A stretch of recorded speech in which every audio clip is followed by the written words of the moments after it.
Olá!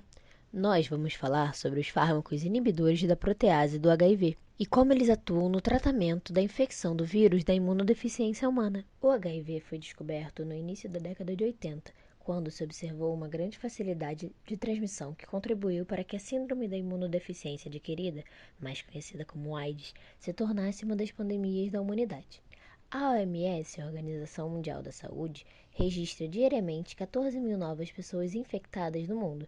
Entretanto, a síndrome causada pelo vírus já trouxe 20 milhões de pessoas a óbito, assim se consolidando como uma das grandes questões da saúde mundial. Por conta disso, a pesquisa para a criação de medicamentos antirretrovirais foi e é muito importante em todo o meio da saúde, e diversas descobertas para o tratamento da infecção já ocorreram em todo o mundo. O que é o HIV? O HIV é o vírus da imunodeficiência humana e é um retrovírus do gênero lentivirus, que atua no sistema imunológico causando disfunção imunológica crônica de comportamento progressivo. O vírus infecta principalmente os linfócitos T auxiliares e TCD4, além de macrófagos e células dendríticas. O HIV age alterando o DNA da célula infectada, geralmente o linfócito, conquistando a capacidade de se reproduzir, rompendo e matando os linfócitos TCD4. Após isso, o vírus busca outras células do sistema imunológico para continuar a infecção, diminuindo a capacidade imunológica do organismo e tornando-o mais suscetíveis a infecções oportunistas. O vírus do HIV é encontrado em dois subtipos, HIV-1 e HIV-2, onde o HIV-1 é o mais prevalente entre ambos, enquanto o HIV-2 é mais comum no continente africano ocidental e possui uma transmissão mais lenta por conta da carga viral baixa. A transmissão do vírus principalmente ocorre por transfusões sanguíneas, amamentação com leite infectado e nos atos sexuais sem proteção, sendo localizado nos fluidos corporais presentes ou passado como hereditariedade. A infecção pelo vírus da imunodeficiência humana ocorre de forma gradativa e em fases. Inicialmente, ocorre a janela imunológica, na qual os testes ainda não detectam o vírus por até 30 dias. Posteriormente, ocorre a fase aguda, com o surgimento de sintomas leves, como febre e dor de cabeça. Após isso, ocorre a fase assintomática, na qual o vírus se replica por todo o corpo, atacando o sistema imunológico. Essa fase não possui sintomas e pode durar até 10 anos.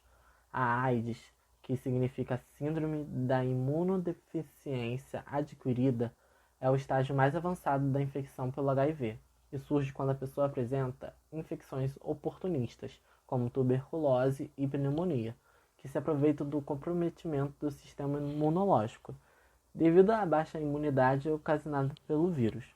Desta forma, os sintomas variam de acordo com o agente causador da infecção, mas geralmente incluem perda de peso, cansaço comum, falta de apetite, diarreia, ressecamento da pele, queda de cabelo, entre outros. Bom, agora eu vou falar um pouco sobre os fármacos antirretrovirais utilizados no tratamento contra o HIV.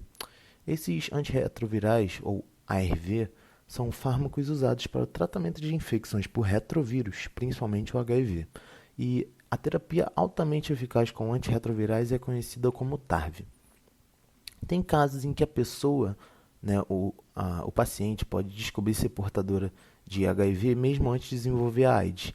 E nesses casos é muito bom, pois ela vai conseguir fazer um tratamento precoce e possivelmente nunca apresentar nenhum sintoma grave e fazer esse tratamento sem muitos efeitos colaterais. Estas consultas são acompanhadas por exames laboratoriais detalhados do sangue do paciente soropositivo para um melhor acompanhamento médico e descoberta de quais os melhores medicamentos antirretrovirais a serem utilizados, caso a caso. E agora eu vou falar um pouco sobre os inibidores de protease, que eles são um tipo de fármaco antirretroviral que atua inibindo a protease do retrovírus HIV. Basicamente, para situar o que exatamente é a protease, elas são enzimas que quebram ligações peptídicas entre os aminoácidos das proteínas. E esse processo de quebra é chamado de clivagem proteolítica. Bom, a protease dos retrovírus é a enzima essencial para a produção de partículas virais infecciosas e maduras, cortando as novas proteínas virais em proteínas internas e estruturadas para o novo vírus. A ação da protease é um passo na estruturação dessas proteínas para o vírus se tornar infeccioso. Para o vírus se tornar infeccioso, é essencial que as novas proteínas víricas sejam cortadas e estruturadas corretamente. Os inibidores de protease bloqueiam o local onde o corte deve ocorrer, impedindo que os novos vírus amadureçam e, consequentemente, não serão permitidos que eles infectem outras células. E esses inibidores de protease vão se ligar às proteases, com certeza, impedindo a sua função, tornando elas inativas. Sendo assim, os vírus imaturos não serão estruturados corretamente. O RNA viral não ficará devidamente estabilizado e os novos vírus não se tornarão infecciosos. E só para finalizar, eu vou estar falando aqui sobre um pouquinho sobre a tabela, que tem alguns exemplos de fármacos inibidores, que, por exemplo, aqui temos o Fosamprenavir, o Atazanavir, o Lopinavir, Darunavir, Neulfinavir, Ritonavir, Saquinavir e Tipronavir. Aí tem a função, que eu já falei anteriormente, que eles atuam impedindo a clivagem da protease, do polipeptídeo precursor viral e bloqueiam a maturação do vírus. E algumas reações adversas podem acabar aumentando a taxa desses casos, que vai ser toxicidade metabólica, lipodistrofia, dislipidemia, que é um aumento da taxa de gordura corporal, hiperglicemia, resistência à insulina, diabetes, intolerância gastrointestinal e toxicidade hepática. Então, principalmente as pessoas que vão estar tomando esses medicamentos ao longo do tempo vão ter uma taxa bem maior do que as pessoas sem HIV de apresentar essas reações adversas. Agora eu vou falar um pouco sobre 5 medicamentos inibidores de protease que são utilizados no Brasil. O primeiro vai ser o Lopinavir mais o Ritonavir. Esses são princípios ativos utilizados no Brasil apenas em conjunto e nessa dose fixa, pois a combinação dos dois auxilia no impedimento da inibição do Lopinavir, que geralmente é causada pelo metabolismo humano. Eles foram aprovados de forma conjunta pela FDA, que é uma agência federal do Departamento de Saúde e Serviços Humanos nos Estados Unidos, nos anos 2000. Esses medicamentos atuam no início do tratamento, evitando a replicação do vírus, após impedir a clivagem da poliproteína que estrutura os vírus imaturos. O segundo medicamento é o Tipronavir. Ele é um inibidor do tipo não peptídico, que codifica a protease e, consequentemente, evita a maturação do vírus HIV. Esse medicamento foi aprovado pela FDA em 2005. E foi aprovado para ser utilizado em pacientes que apresentam resistência a alguns outros inibidores de protease. O Dipranavir se diferencia dos outros inibidores de protease por ser não pepidomético, o que o torna menos agressivo. Esse princípio ativo contém um anel de hidropirona como estrutura central. O próximo fármaco é o Fosamprenavir. Fosamprenavir é um profármaco do princípio ativo Amprenavir. Profármacos são fármacos que são ingeridos de forma inativa, sendo ativados dentro do organismo após biotransformação. A biotransformação do Fosamprenavir é quando ele é rapidamente hidrolisado a partir do sal monocálcio ativo Amprenavir para fosfato inorgânico pelas células do epitélio intestinal. O Amprenavir é um inibidor não peptídico que atua na replicação do vírus após a protease iniciar o processo de divisão, bloqueando assim o processamento das proteínas virais. O penúltimo inibidor de protease é o Atazanavir.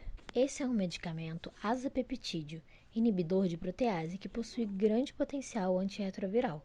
Esse medicamento pode ser utilizado como profilaxia pós-exposição ao HIV após contato com fluidos contaminados a fim de tentar impedir a infecção.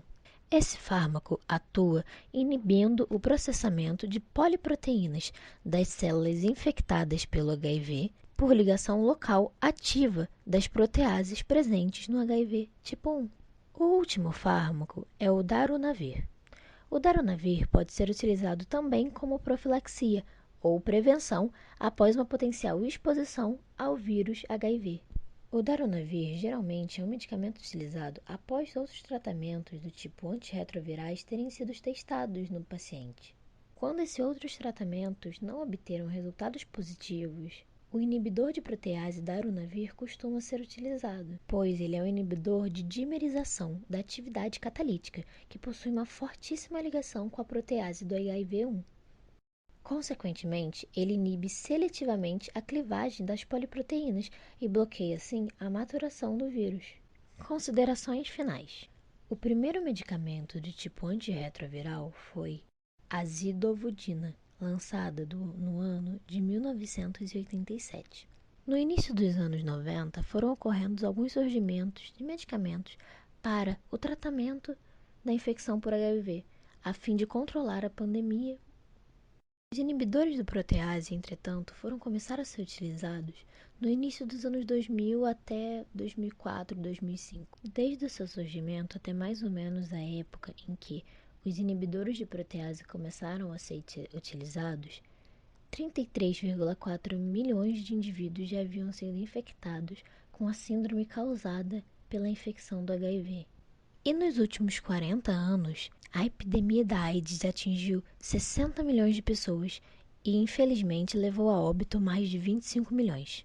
Esses números consolidaram a pandemia da AIDS como a pandemia mais letal de toda a humanidade. Entretanto, as descobertas dos antirretrovirais, junto com a prevenção oriunda do acesso à informação sobre o HIV e sobre a AIDS, foram de extrema importância para conter e tratar essa pandemia. Tais descobertas se consolidam como fortes conquistas humanas e auxiliam que a pesquisa e a saúde no Brasil e no mundo seja mais valorizada. Saúde de qualidade é um direito, investimento na ciência é um dever para que essa saúde seja garantida. Muito obrigada pela atenção de todos.